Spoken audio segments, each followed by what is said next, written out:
Welcome to Real Reviews, where we take a look at major Hollywood releases and let you know if they're worth your time, money, and patience. I'm your host, Walter Banasiak. Today, we're breaking down Kevin Smith's new horror comedy film, Tusk. While interviewing a mysterious seafarer named Howard Howe, Michael Parks, podcaster Wallace Britton, Justin Long, is taken hostage by Howe, who attempts to turn him into a walrus. Meanwhile, Britton's best friend Teddy Kraft, Haley Joel Osment, and girlfriend Allie Leon, Genesis Rodriguez, team up with an ex-cop named Guy Liepionte, played by, well, you'll see, to investigate his disappearance. I will be the first to admit that I'm not a big horror movie fan, but when I heard about Tusk, which is director Kevin Smith's first theatrical release in 4 years, I became intrigued and had to see it for myself. In my opinion, Tusk seems like a big middle finger from Smith to the entire movie industry. I say that for several reasons. Number one, the story behind this movie getting made in the first place.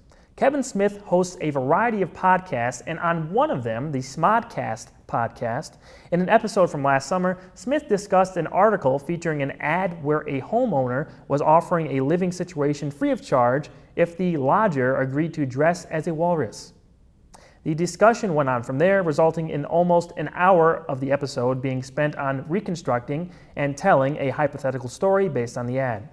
Smith then told his Twitter followers to tweet #WalrusYes if they wanted to see their hypothetical story turned into a film, or #WalrusNo if they did not. The vast majority of Smith's following agreed that the film should be made, and so a little over a year later, here we are.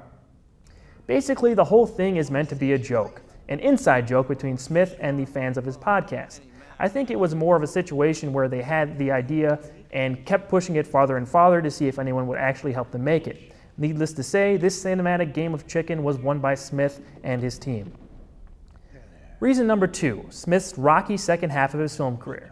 It's no secret that Smith doesn't like negative reviews of his films. After starting out as more of a critic's darling with movies like Clerks and Chasing Amy, his more recent films have not been received very well, with Smith occasionally firing back at the bad reviews. With Tusk, since it seems to be just a joke of a film that isn't meant to be taken seriously or heavily analyzed, any negative review will bounce off Smith's chest like a bullet to Superman because, in his view, not everybody is supposed to get it. As for the film itself, did I like it? Can't say that I enjoyed Tusk very much. Smith's trademark conversational dialogue did sneak in there, but I ended up wanting the whole movie to have that tone, and that's not what this movie was meant for. While there is some stuff in there I like, the concept is just too out there for me, and I'm not in on the joke. While I am a fan of Smith's work, more specifically his stand-up specials, this was too much of a leap for me.